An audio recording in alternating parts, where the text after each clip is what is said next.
Hello student, कैसे हैं। मैं वीरेंद्र कुमार आपका स्वागत करता हूं आपके हमारे यूट्यूब चैनल वर्चुअल अड्डा पे। जैसे कि बच्चों हम लोग लास्ट सेशन में कॉम्प्लेक्स नंबर के बारे में पढ़ रहे थे। ठीक है, कॉम्प्लेक्स नंबर क्या होता है, कहाँ से इसका स्टार्टिंग हुआ था, ठीक है, एज वेल एज आयोटा के बारे में भी डिस्कशन किया था हम लोगों ने। और basic concept of complex number के बारे में सोचा था। कॉम्प्लेक्स नंबर होता क्या है, रियल नंबर क्या होता है, उसमें इमेजिनरी टर्म्स क्या होते हैं, ठीक है, इक्वलिटी ऑफ कॉम्प्लेक्स नंबर क्या होता है, कंजुगेट ऑफ कॉम्प्लेक्स नंबर क्या होता है, ठीक है, मॉडल्स ऑफ कॉम्प्लेक्स नंबर क्या होता है, ठीक है, वो सारी चीज़ें हमने पढ़ ली थी। अब उसी के आगे हमें फर्दर डिस्कस करना है। चलिए समझते हैं, ठीक है। और उस पर और भी क्वेश्चन लेंगे जो हमारे प्रीवियस ईयर जेईई में क्वेश्चन में पूछे गए होंगे, उसको भी डिस्कस करेंगे आपके साथ, ठीक है। चलिए आज हम लोग जो लास्ट वाले क्लास को रिलेट करके आगे पढ़ रहे हैं। जैसे अगर आपको मैंने बताया था, अगर z हमारे पास, अगर मान लीजिए हमारे पास जो कॉम्प्लेक्स नंबर z है वो क्या है, x प्लस आई वाई है, ठीक है।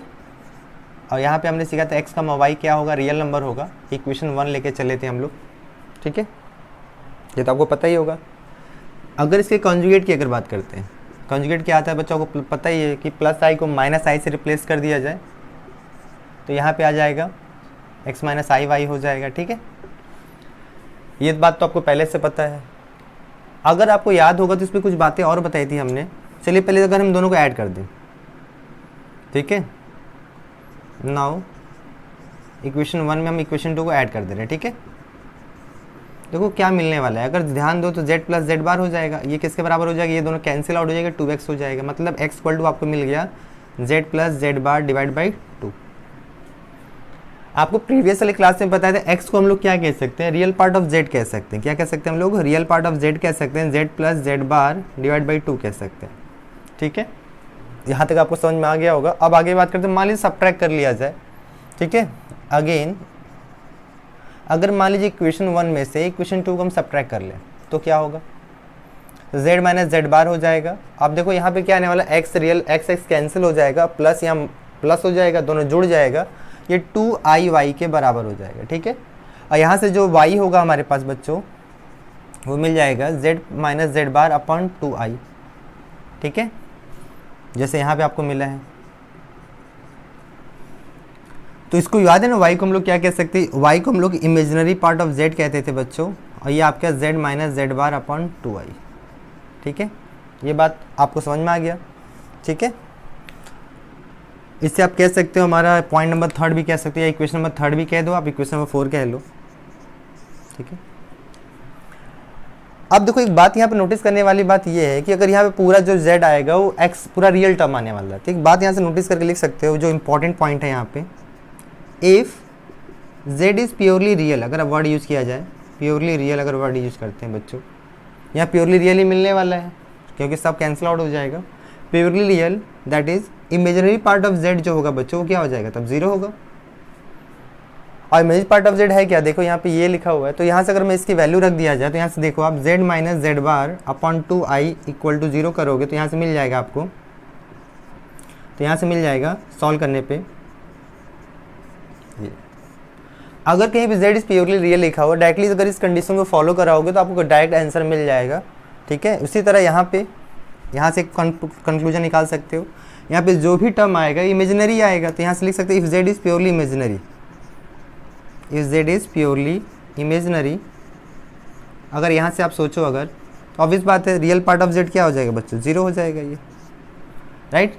रियल पार्ट ऑफ 0 का मतलब ये हुआ, अगर आप ध्यान दो, रियल पार्ट ऑफ 0 का मतलब क्या है हमारे पास बताइए, ये है, मतलब z प्लस जेड बार डिवाइड अपॉन 2 हो जाएगा, ये 0 बराबर हो जाएगा। अगर यहाँ से कंक्लूजन निकालोगे तो z equal to minus of z bar आ जाएगा बच्चों, ठीक है। तो ये 2 पॉइंट आपको याद रखना, इस पे जेईई में बहुत सारे क्वेश्चन आएंगे। इस topic is very very important, ये बहुत इंपॉर्टेंट टॉपिक है, ये बात ध्यान रखिएगा, ठीक है। ये बहुत इंपॉर्टेंट टॉपिक है बच्चों, और जेईई में तो बहुत बार आया हुआ है इस पर बेस्ट क्वेश्चन।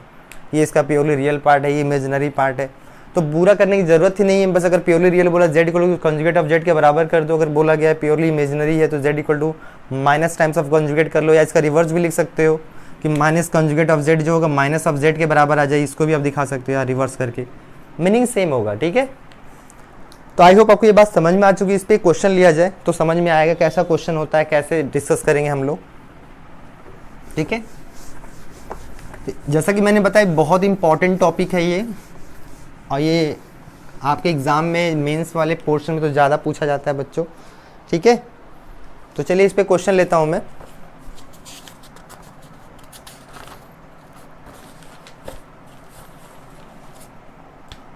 जैसे क्वेश्चन लेता हूं मैं, गिवन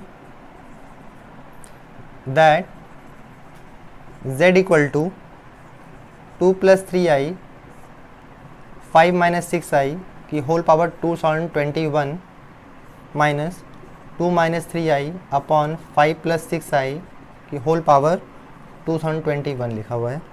देन आपसे पूछा जा रहा है, पहला ऑप्शन है इसके अंदर z इज़ प्योरली रियल, ठीक है। सेकेंड ऑप्शन है z इज़ प्योरली इमेजिनरी,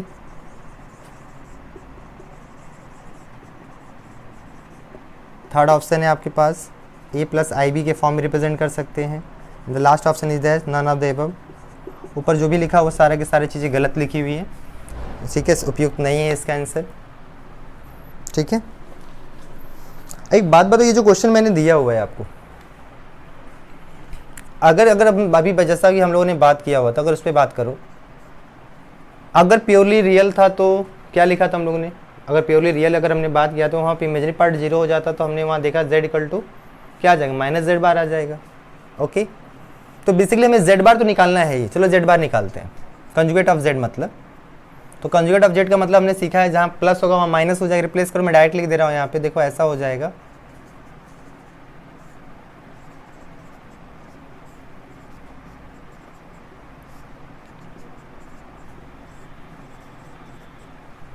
ठीक है, यहाँ तक समझ में आ गया आपको। अगर मैं यहाँ से माइनस कॉमन ले लूँ तो ये पॉजिटिव हो जाएगा, ये नेगेटिव हो जाएगा, तो यहाँ से लिख सकते हैं 2 + 3i अपॉन 5 ठीक है, यहाँ प्लस है तो यहाँ माइनस हो जाएगा, -6i के whole power 2021 minus 2 - 3i upon 5 + 6i की होल पावर, यहाँ पे 2021 लिखा है, ये आपको दिया हुआ है। और गिवन देखो, यही तो आपको ये z दिया हुआ था ना, तो ये किसके बराबर आ जाएगा, z इक्वल टू -z के बराबर आ रहा है, ठीक है। अगर z इक्वल टू -z आएगा तो क्या पढ़ा था हमने, बताइए, तो z कैसा हो जाएगा, तो अगर z इक्वल टू -z आएगा तो यहाँ से लिख सकते हैं हेंस z इज प्योरली क्या कहलाएगा बच्चों, इमेजिनरी कहलाएगा, ठीक है। बात समझ में आ गया। तो आपको भी मैंने बताया था, अगर इस कंडीशन को फॉलो करते तो कौन सा ऑप्शन सही हो जाएगा बच्चों, बी ऑप्शन सही हो जाएगा। अगर इसको अगर दूसरे तरीके से करना चाहिए तो बहुत लंबा जाएगा, इसके कॉन्जुगेट से सिंप्लीफाई करना पड़ता, फिर उसके बाद ना जाने क्या क्या करना पड़ता। बट अगर आपने ये कंडीशन लगाया z equal to -z times अगर आ गया तो डायरेक्टली आप बता दिए कि भाई ये इसका इमेजिनरी होगा। अगर z bar equal to -z ना होकर z आ जाए तो प्योरली रियल कह देते हैं हम लोग। तो इस बात को आपको ध्यान रखना है, ठीक है। आई होप आपको ये बात समझ में आ गई होगी कि कैसे इस क्वेश्चन को हम लोगों ने लगाया। Is very very easy question, ठीक है। चलिए आगे बात करते हैं हम लोग, ठीक है। आगे हम लोग जो डिस्कशन करने जा रहे हैं बच्चों, वो है प्रॉपर्टीज ऑफ द कंजुगेट, ठीक है। Properties of conjugate of z, ठीक है। इसके बारे में हम लोग डिस्कशन करने जा रहे हैं कि प्रॉपर्टी क्या क्या हो सकती है z की, ठीक है। जो पहली प्रॉपर्टी अगर बात करते हैं, यहाँ पे लेट जो भी ये समझ लीजिए, पहली प्रॉपर्टी की बात करेंगे, ठीक है। अगर z1 + z2 का लिखा है बच्चों, अगर इसका होल कॉन्जुगेट लिखा हुआ है तो आप इसको अलग अलग भी कर सकते हो, आप z1 का अलग अलग कॉन्जुगेट करके जोड़ सकते हो। अगर इन जनरल अगर बात किया जाए, बहुत सारे अगर हो जाए तो मतलब z1 हो जाए, z2 हो जाए, z3 हो जाए, इस तरह बहुत सारे हो जाए, उसका होल कॉन्जुगेट लिखा हुआ है, तो आप इसी तरह आप सबका क्या कर सकते हो, अलग अलग कॉन्जुगेट ले लो आप, ठीक है। ये बात ध्यान रखना, सबका क्या कर सकते हो आप, अलग अलग कॉन्जुगेट ले सकते हो, ठीक है। सेम वाइज अगर माइनस अगर दिया हो बच्चों, सब्ट्रैक्शन पे भी यही बात कर सकते हो। अगर यहीं पर सब्ट्रैक्शन दिया होता तो भी यही बात कर सकते हो आप, ठीक है। आप अलग अलग करके क्या कर सकते हो, भाई सब्ट्रैक्शन है तो सब्ट्रैक्ट कर सकते थे, और क्या करोगे आप, ठीक है। ये तो बात समझ में आ गया आपको। नेक्स्ट पॉइंट है बच्चों, ठीक है। नेक्स्ट पॉइंट अगर हम डिस्कस करें आपके साथ, अगर मान लो इसके साथ अल्फ़ा Z1 लिखा हो प्लस बीटा Z2 लिखा हो होल हो, तो आप अलग अलग लिख सकते हो। यहाँ बीटा ये जो है अल्फ़ा बीटा याद रखिए स्केलर्स हैं, अल्फ़ा बीटा क्या कहलाएंगे, स्केलर्स नंबर है, उसके ऊपर कंजुगेट का कोई फ़र्क नहीं पड़ता बच्चों। पॉइंट नंबर थर्ड, अगर Z1 इंटू Z2 का अगर होल कॉन्जुगेट लिखा है बच्चों तो आप अलग अलग कॉन्जुगेट करके भी मल्टीप्लाई कर सकते हो आप।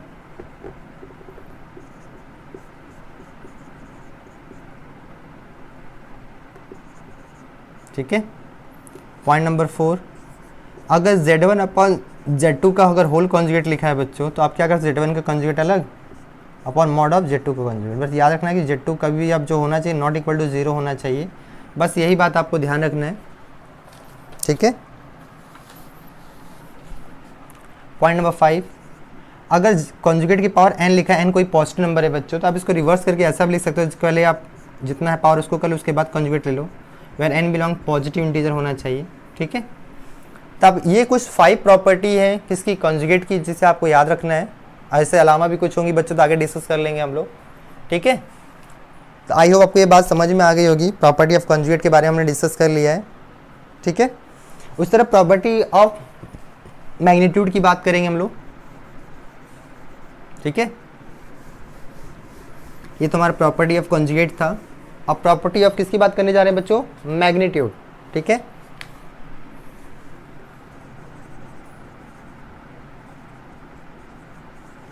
Properties of magnitude of z के बारे में बात करने जा रहे हैं हम लोग। ठीक है। तो पहली प्रॉपर्टी जो हमें बताता है बच्चों कि अगर z हो, चाहे माइनस z हो बच्चों, चाहे z बार हो, सबका अगर हम लोग मैग्नीट्यूड निकालेंगे तो हमेशा याद रखें X square plus Y square के बराबर आता है। ठीक है।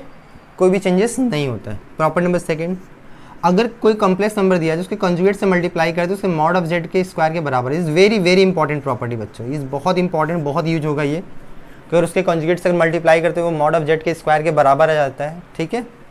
तीसरी प्रॉपर्टी क्या है भाई, तीसरी प्रॉपर्टी है अगर हमारे पास mod of z1 into mod of z2 दे दिया जाए तो आप इसे अलग अलग करके मल्टीप्लाई कर सकते हो आप।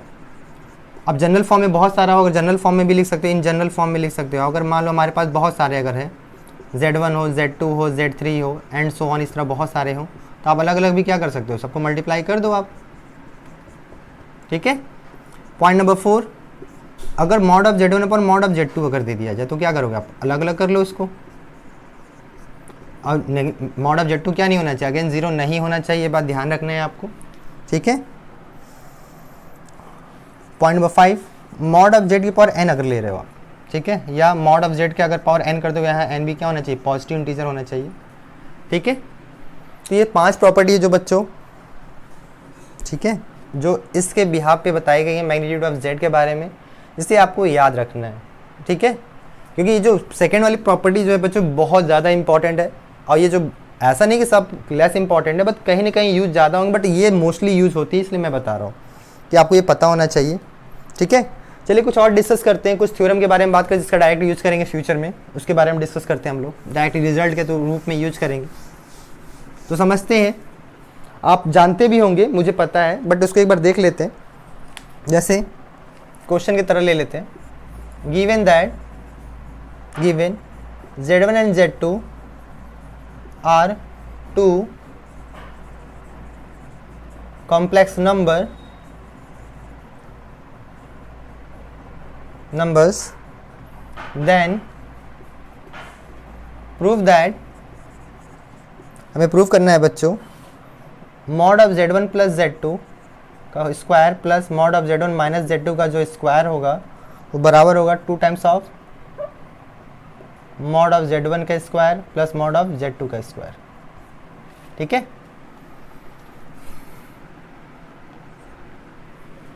आज के क्वेश्चन में सेकंड है, ये बहुत इजी है बच्चों, चलिए देखते हैं, समझते हैं, खुद ही क्लियर हो जाएगा। चलिए इधर से शुरुआत करते हैं हम लोग, हमेशा जैसे इधर करते हैं। देखो यहाँ पे मॉड ऑफ z1 और z2 आपको दे रहा है कि z1 आपको क्या है, यहाँ गिवन आपको दिया है कि z1 और z2 हमारे पास जो है बेसिकली क्या है, कॉम्प्लेक्स नंबर है, C is the set of complex number. Okay. और इन दोनों का होल स्क्वायर का जो मैग्नीट्यूड का होल स्क्वायर का सम करने पे इतना आना चाहिए। चलिए समझते हैं। तो एक बात याद रखना आप यहाँ पे, सबसे इंपॉर्टेंट बात, अगर मान लो हम z1 प्लस z2 का अगर होल स्क्वायर की अगर बात कर रहे हैं हम लोग, तभी हमने एक फॉर्मूला पढ़ा था, अब अभी ने पढ़ा था, अभी जो मैं बोला बहुत इंपॉर्टेंट है कि मॉड ऑफ जेड का स्क्वायर क्या होता है, याद करो Z into conjugate of Z के बराबर होता है ना, पढ़ाया था कि नहीं पढ़ाया था, जो मैंने बोला बहुत इंपॉर्टेंट। अगर उसके हिसाब से देखो उसको क्या लिख सकते हैं हम लोग, z1 प्लस z2 के कॉन्जुगेट ऐसा लिख सकते हैं, ये पूरा z मान लो आप, तो इसके रिस्पेक्ट में ये लिख दिया आपने। अब अभी आपने कॉन्जुगेट की प्रॉपर्टी पढ़ा तो उसके हिसाब से क्या लिख सकते हैं बताओ आप, इसका अलग कॉन्जुगेट ले सकते हैं, इसका अलग कॉन्जुगेट, दोनों का सम बराबर होगा। अब इसको एक्सपेंड कर दो आप, ऐसा लिख सकते हो आप z1 कॉन्जुगेट लिख सकते हो आप, यहाँ पे z1 इंटू z2 का कॉन्जुगेट लिख सकते हो आप, देन z2 आप ऐसा लिख सकते हो बेसिकली। और ये वापस अगर इस वाली प्रॉपर्टी की यूज़ करें बच्चों तो मॉड ऑफ z1 का स्क्वायर हो जाएगा, ये एज इट इज रह जाएगा, यहाँ से मॉड ऑफ z2 का स्क्वायर आ जाएगा। ठीक है, तो आप देख सकते हो कि हमें यहाँ से क्या मिला, आप देखो हमें यहाँ से मिला ये, ठीक है, फिर मिल गया। सिमिलरली अगर हम लोग इसकी बात करें, mod of z1 minus z2 का अगर होल स्क्वायर की बात करें तो हमें क्या मिलेगा, z1 का स्क्वायर माइनस z1 कॉन्जुगेट, यहाँ माइनस आ जाएगा, ये मॉड ऑफ z2 का स्क्वायर मिल जाएगा। ठीक है, इसे इक्वेशन 1 मान लो, इसके इक्वेशन 2 मान लो, और दोनों को ऐड कर दो आप। ठीक है, जैसे आप ऐड करोगे ना, देखो जो आप चाहिए आपको मिल गया वो।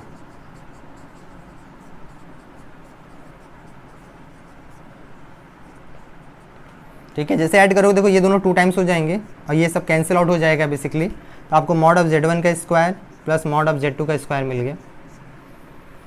ठीक है, तो ये सारा रिजल्ट था। अगर सब्ट्रैक्ट करते तो क्या होता बच्चों, आप समझ गए होंगे कि ये दोनों जुड़ जाएंगे और ये दोनों माइनस हो जाता। ठीक है, तो इस तरह आपने प्रूफ कर लिया। एक चीज़ और इसमें बताना चाहूँगा, आई होप ये क्लियर है कि आपको ये रिजल्ट आ चुका है। ठीक है, एक चीज़ और यहाँ समझो, चलो मैं ये समझ लिया कि आपको ये समझ में आ गया, मैं आगे बताने जा रहा हूँ। ठीक है, इसमें एक बात रिजल्ट आप याद रखना, देखो ये क्या लिखा हुआ है, ध्यान दो। अगर अभी आपने पढ़ा था रियल पार्ट ऑफ z जो होता है वो क्या था, z plus Z bar divide by 2 होता है, राइट, ये पढ़ा था ना अभी हम लोगों ने। अगर z की जगह मान लो मैं यहाँ पे z1 इंटू z2 के कंजुगेट की अगर बात करता हूँ तो क्या आ जाएगा, z1 इंटू z2 आ जाएगा यहाँ पे, और z1 इंटू z2 का कंजुगेट का होल कंजुगेट हो जाएगा। कंजुगेट वाली में प्रॉपर्टी मिस हो गई बच्चों, किसी भी नंबर का 2 बार कंजुगेट लेते वापस वही आ जाता है, वो मिसिंग हो गया, उसको अभी नोट कर लेना। ठीक है, कोई कंजुगेट नंबर दिया जाए 2 बार कंजुगेट लेंगे तो वापस क्या आ जाएगा, वापस वही कॉम्प्लेक्स नंबर आ जाता है, ये बात ध्यान रखना है आपको। यहाँ देखो क्या आ जाएगा, z1 इंटू z2 आ जाएगा, कंजुगेट हो जाएगा, अब z1 कंजुगेट हो जाएगा, यहाँ पे z2 का कंजुगेट ऑफ कंजुगेट हो जाएगा अपॉन 2, और फाइनली यहाँ से देखो z1 इंटू z2 आ जाएगा, प्लस z1 इंटू z2 हो गया अपॉन 2 का क्रॉस मल्टीप्लाई कर 2 रियल टाइम्स ऑफ, यहाँ लिख सकते हो आप 2 real times of z1 into z2। ठीक है, तो बना लिया फॉर्मूला। अब देखो यही चीज़ तो वो लिखा हुआ है ना, तो यहाँ से क्या लिख सकते हो आप, देखो मॉड ऑफ z1 का स्क्वायर लिख सकते हो आप, 2 times real part of z1 into z2 का कंजुगेट लिख सकते हो आप, और मॉड ऑफ z2 का स्क्वायर लिख सकते हो। ये एक फॉर्मूला भी की तरह यूज़ करते हैं बच्चों, ये भी आपको याद होना चाहिए। अगर इसी के रिस्पेक्ट में z1 माइनस z2 की अगर बात करते हैं आप तो इसी तरह उसके लिए फॉर्मूला ही बन जाता है, -2 times of real part of z1 into z2 का conjugate plus mod of z2 square हो जाता है। तो ये भी याद रखिएगा ये कि ये भी रिजल्ट होता है। ठीक है, तो दोनों रिजल्ट की तरह आया कैसे, ये आप ऑलरेडी पढ़े थे, अभी मैं थोड़ी देर पहले पढ़ाया था आपको। z को z1 और z2 से रिप्लेस कर दिया बच्चों, z is replace by z1 into z2 conjugate से रिप्लेस कर दिया, और ये वाली प्रॉपर्टी याद रखना है, किसी भी कॉम्प्लेक्स नंबर का 2 बार कॉन्जुगेट लेंगे तो वापस वही आ जाता है, और उसके रिजल्ट हमने निकाल के यहाँ सब्स्टिट्यूट कर लिया। ठीक है, तो ये भी ऐसे भी क्वेश्चन एग्जाम में आए हुए हैं जो आपको याद रखना है। ठीक है, चलिए आगे बात करते हैं, एक क्वेश्चन और लेते हैं, समझते हैं चीज़ों को और अच्छे तरीके से।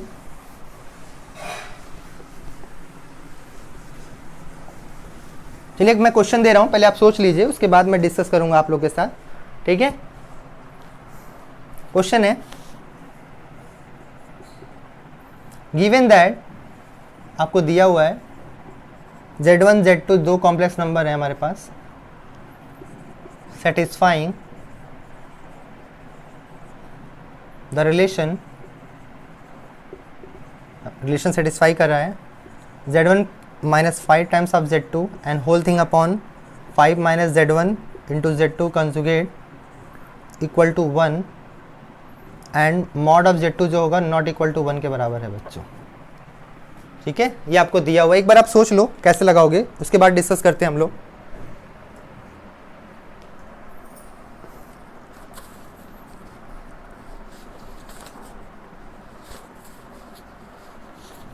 क्योंकि सोचना बहुत इंपॉर्टेंट है।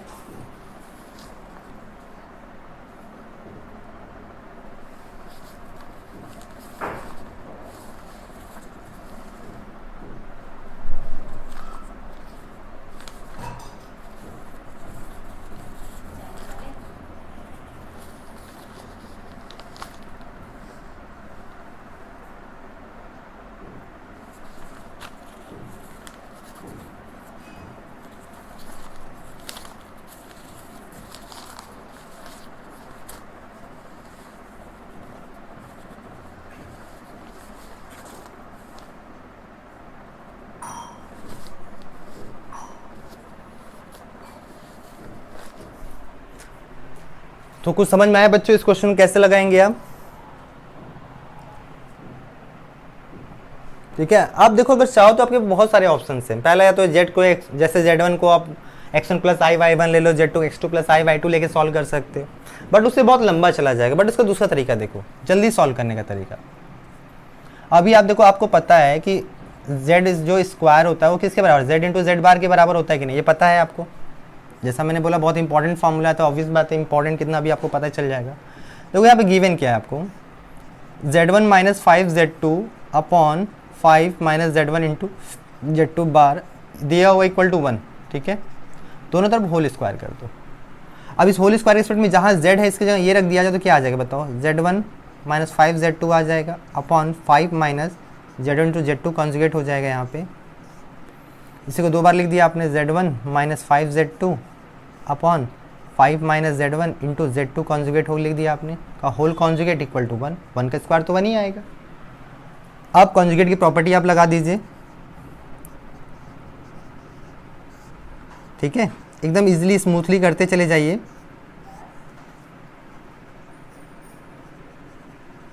ठीक है, 5 हो जाएगा, Z1 हो जाएगा कॉन्जुगेट, और Z2 पे दो बार कॉन्जुगेट लगाएंगे आप,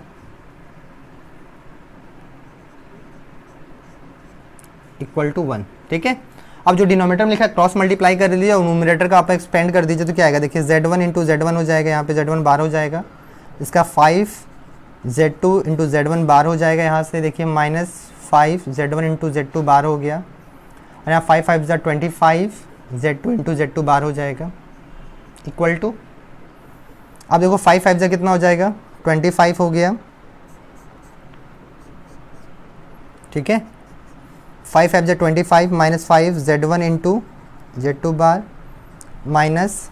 ठीक है, अब इसका देखो Z2 बार के क्या हो जाएगा, अगर सिंप्लीफाई करोगे आप सीधे Z2 आ चुका होगा, दो बार कॉन्जुगेट लेने में ऑब्वियस बात आपको पता है कि वापस Z2 आ चुका होगा, तो इसका मल्टीप्लाई से करो, 5 Z1 इंटू Z2 हो जाएगा, और माइनस माइनस प्लस हो जाएगा, Z1 कॉन्जुगेट लिख दो आप, Z2 इंटू Z2 कॉन्जुगेट लिख दो आप। ठीक है, अब क्या आने वाला है, अब आगे डिस्कस करते हैं हम लोग। ठीक है, अब देखो आपके पास बचा क्या है, पहले उसको डिस्कस करो। यहाँ देखो 5 Z1 Z2 कॉन्जुगेट लिखा हुआ है, 5 Z1 Z2 कॉन्जुगेट यहाँ क्या लिखा है, देखो 5 Z1 Z2 कॉन्जुगेट लिखा हुआ है। ठीक है, तो ये इससे कैंसिल हो गया, 5 Z1 Z2 कॉन्जुगेट लिखा है, ये भी इससे कैंसिल हो गया। ठीक है, अब बचा क्या, उस पर डिस्कस करते हैं। देखो हमारे पास बचा है ये वाला, इसको हम लिख सकते हैं मॉड ऑफ Z1 का स्क्वायर लिख दिया आपने इसको। ठीक है, और यहाँ पे देखो क्या बचा है, 25 मॉड ऑफ Z2 का स्क्वायर लिख दिया, डन। यहाँ पे आ जाओ, 25 लिखा हुआ था, और यहाँ पे देखो plus Z1 square into Z2 का स्क्वायर। ठीक है, सबको एक तरफ लेते आओ, सबको एक तरफ ले आओगे, इसमें देखो क्या कॉमन ले सकते हैं, अगर ध्यान दोगे मॉड ऑफ Z1 का स्क्वायर कॉमन लेते हो, 1 माइनस मॉड ऑफ Z2 का स्क्वायर आ जाएगा। ठीक है, और इधर लेते आओगे तो ये माइनस 25 हो जाएगा, तो माइनस 25 कॉमन ले लो, तो यहाँ से बचेगा 1 माइनस मॉड ऑफ Z2 का स्क्वायर इक्वल टू 0। अगर ये दोनों अगर ध्यान दो आप, 1 माइनस मॉड ऑफ Z2 का स्क्वायर जो है कॉमन ले लिया तो क्या आ जाएगा, मॉड ऑफ Z1 का स्क्वायर आ जाएगा, माइनस 25 इक्वल टू 0 हो जाएगा। अब देखो यहाँ से आपको दिया है, अगर दोनों का प्रोडक्ट 0 है, आपको गिवन है कि मॉड ऑफ Z2 जो है नॉट इक्वल टू 1, ये तो कभी 1 के बराबर हो नहीं सकते क्योंकि आपको गिवन यहाँ पे दिया हुआ है, तो कौन 0 के बराबर हो जाएगा, तो आप यहाँ से लिख सकते हो, अगर ये पर नहीं है बच्चों, तो आप कह सकते हो, तब हम कह सकते हैं कि भाई ये वाला पोर्शन हमारा 0 के बराबर होगा। मतलब मॉड ऑफ Z1 का स्क्वायर जो होगा +25 हो जाएगा। ठीक है, अब देखो मॉड ऑफ Z1 की जो वैल्यू आएगी आपके पास, याद रखना, अगर ध्यान नहीं दोगे तो प्लस माइनस आप +5 और -5 दोनों लिखोगे। और यहाँ पे हम लोग जो मैग्नीट्यूड की बात करते हैं, मैग्नीट्यूड कैसा होता है बच्चों, पॉजिटिव नंबर होता है। तो याद रखना बस हमें ये वाला लेना होगा, ये वाला हमें नहीं लेना है। तो हमसे क्या पूछा था, हमसे पूछा गया था इस क्वेश्चन में आधा पार्ट लिखना भूल गया था बच्चों। क्वेश्चन हमसे पूछा गया था, सॉरी, कैलकुलेट हमसे पूछा गया था, कैलकुलेट द वैल्यू ऑफ, हमसे पूछा गया Z1, मॉड ऑफ Z1, हमसे इसकी वैल्यू पूछी गई थी। तो आप देखो यहाँ से आपने वैल्यू निकाल लिया है कि Z की वैल्यू क्या आएगी बच्चों, 5 आएगा। जैसा कि मैंने बोला बहुत इंपॉर्टेंट कंसेप्ट है, तो ऑब्वियस आप देख सकते हो कैसे आपने परफॉर्म किया, कैसे क्या किया। अगर मैं Z को अगर x1 + i/y1 लेके चलता, ठीक है, और Z2 को x2 + i/y2 लेके चलता, तो रियली बहुत वास्ट चला जाता। अब इतना लंबा चला जाते, फाइनली आप गिव अप कर देते कि नहीं सर नहीं हो पा रहा है, फाइनली क्या करते, आप छोड़ देते। तो आपको ऐसा नहीं करना है, ठीक है, आपको समझना है कैसे प्रोसीजर वाइज हमें आगे बढ़ना है, देखिए समझिए। ठीक है, मैं फिर से कहूँगा it's very very important topic बच्चों। ठीक है, कि आपको समझ के चलना है। ओके, तो ये बात आपको तो आई थिंक क्लियर हो गई होगी। तो इसमें कुछ चीज़ें और डिस्कस करते हैं। तो आपको जैसा मैंने बताया था, जो कॉम्प्लेक्स नंबर है उसके अंदर में 6 फॉर्म पढ़ने हैं। पहला जो हम लोग फॉर्म पढ़ रहे हैं ये हमारा एल्जेब्रिक पोर्शन में आता है। ठीक है, अगर हम इसके ज्योमेट्रिकल इंटरप्रिटेशन की बात करते हैं बच्चों, उसमें कुछ बातें हमें ध्यान रखना है, इसको अलग से पढ़ेंगे ही, बट अभी कुछ चीज़ें मैं बता दे रहा हूँ।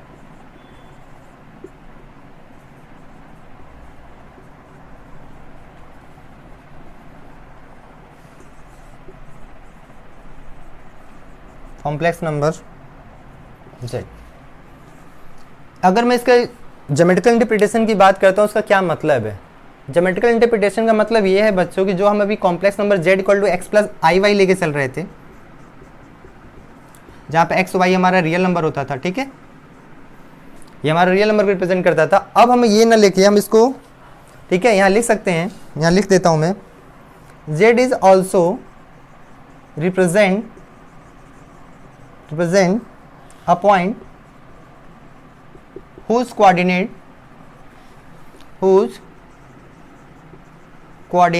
ठीक है, is x, y होगा। ठीक है, उसका कोऑर्डिनेट क्या हो जाएगा, x, y हो जाएगा in the complex plane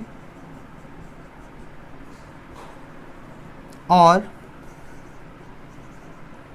urgent plane कह सकते हैं आप। ठीक है,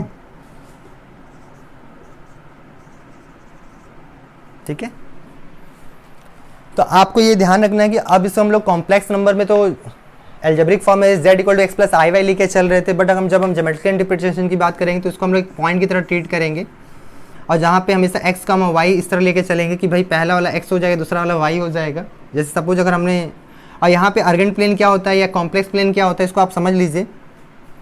जो हमारा कोऑर्डिनेट ज्योमेट्री में बच्चों x एक्सिस हुआ करता था और y एक्सिस हुआ करता था, आपको याद होगा, ये आपका ये कोऑर्डिनेट ज्योमेट्री में ऐसा लिखा करते थे, राइट, ये आपका ओरिजिन हुआ करता था। बट हम कॉम्प्लेक्स नंबर में जाते हैं बच्चों, तो ये कॉम्प्लेक्स प्लेन कहलाता है। ये क्या कहलाता है हमारा, कॉम्प्लेक्स प्लेन कहलाता है, या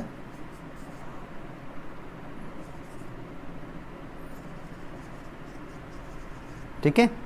तो ये हमारा जो x एक्सिस है, x एक्सिस को हम लोग क्या, जैसे हमने कॉम्प्लेक्स में x को क्या कहते थे, रियल एक्सिस कहा जाएगा यहाँ पे, ठीक है, रियल पार्ट कहते हैं इस तरह अब x एक्सिस को यहाँ real part of real axis कहलाएगा ये, और y जो होगा बच्चों हमारा इमेजिनरी एक्सिस कहलाएगा ये बात आपको ध्यान रखना है। ये हमारा फर्स्ट अभी भी होगा, ये सेकंड अभी भी होगा, ये थर्ड होगा, ये फोर्थ होगा, जैसा पहले था अभी भी वही होगा। इसमें हमारा x y दोनों पॉजिटिव लेके, जब भी कोई कोऑर्डिनेट दिया जाएगा 2, 3, तो ऑब्वियस बात है फर्स्ट कोऑर्डिनेट में आप मार्क करोगे। इसमें -2, 3 दिया तो इसमें आप मार्क करोगे, -2, -3 दिया तो आप इसमें मार्क करोगे, ऑब्वियस बात है आप +2, -3 दिया तो इसमें। तो जो पहले जानकारी थी बस उसी को एक नए तरीके से आप समझ रहे हो आप, कि हमारा जो एक्स वाई प्लेन हुआ करता था, अब कॉम्प्लेक्स नंबर में उसे हम लोग कॉम्प्लेक्स प्लेन कहेंगे या आर्गेंट प्लेन कहेंगे। नेक्स्ट पॉइंट, हमारा जो first quadrant, second quadrant, third and fourth होता था अभी भी वही है। ये एक्स का साइन बताता था, ये वाई का साइन बताता था, ठीक है। अगर आप इसे दूसरे लैंग्वेज में लिखना चाहो, थोड़ा और बेटर वे लिखना चाहो, तो इसको ऐसे ना लिखे, आप इसको ऐसे भी लिख सकते हो बच्चों कि भाई पॉजिटिव होगा तो हम इसको ऐसे लेके चलेंगे, या पहले जानते थे अब इसको ऐसे जाना होगा।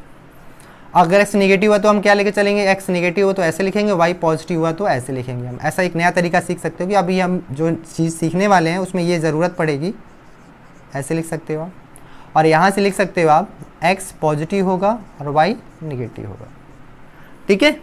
तो भाई कुछ नया चीज़ पढ़े हैं तो ऑब्वियस बात कुछ तो चेंजेस होनी ही चाहिए। तो आपको पहली बात जो एक्स एक्सिस होगा आप उसे एक्स एक्सिस ना करके आप क्या कहेंगे, रियल एक्सिस कहेंगे। वाई एक्सिस को वाई एक्सिस ना करके इमेजिनरी एक्सिस कहेंगे। और ये हमारा अभी भी ओरिजिन है, ठीक है। अगर हम जो हमारा एक्स वाई पॉइंट की अगर बात करें ये कैसे रिप्रेजेंट किया गया होगा, तो मैं यहाँ पे रिप्रेजेंट करके समझा दे रहा हूँ, ठीक है। ये आप समझे होंगे, ये हमारा रियल एक्सिस है, ये हमारा ओरिजिन है, ये हमारी ये पॉइंट पी है, एक्स को हम वाई को रिप्रेजेंट कर रहा है, ये हमारा जेड हो जाएगा, ये एक्स हो गया, ये हमारा वाई हो गया, ठीक है। तो ये हमारा पॉइंट पी हो गया बच्चों जो जेड को रिप्रेजेंट कर रहा है, ठीक है। चलिए यहाँ जेड हटा दे रहे हैं, ये जेड को रिप्रेजेंट कर रहा है एक्स का वाई। तो इस तरह आपको ये बात समझ में रखनी है कि हमारा जो ये चीज़ है वो कैसे है कैसे नहीं है, ठीक है। क्योंकि अगर ये बात क्लियर होगी तभी हम आगे समझ सकते हैं, ओके।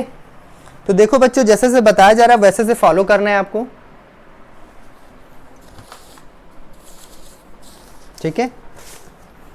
आज के लेक्चर को मैं ज़्यादा बड़ा नहीं करूंगा, आज के लेक्चर में यहीं कंप्लीट करता हूँ। नेक्स्ट सेशन में बच्चों हम लोग पोलर फॉर्म के बारे में डिस्कस करेंगे और उसके कंसेप्ट को डिस्कस करेंगे, आर्गुमेंट क्या होता है, एम्पलीट्यूड क्या होता है, ठीक है। उस पर डिस्कशन आपको आगे बढ़ाएंगे। तो आज क्लास में यहीं तक आपके लिए। अगर आपको पसंद आए बच्चों लाइक ज़रूर करिए, शेयर करिए। जो बेनिफिट आप उठा रहे हैं बच्चों लॉकडाउन पीरियड में बाकी सब बच्चे आपके साथ उठाते रहें। कोई डाउट हो तो हमारे कमेंट बॉक्स में शेयर करिए, ठीक है। कोई क्वेश्चन हमसे आप पूछना चाहते हो, डिस्कस करना चाहते हो, फेसबुक पे जाइए वर्चर्डा, वहाँ पे पोस्ट करिए हमारे साथ, व्हाट्सअप करिए, टेलीग्राम पर पोस्ट करिए, ट्विटर पे ट्वीट कर सकते हैं हमारे साथ, ठीक है। तो आपके पास सारी सुविधा उपलब्ध है, बस आप हमें भेजिए, आपके सोल्यूशन नेक्स्ट क्लास में प्रोवाइड की जाएंगी, ठीक है।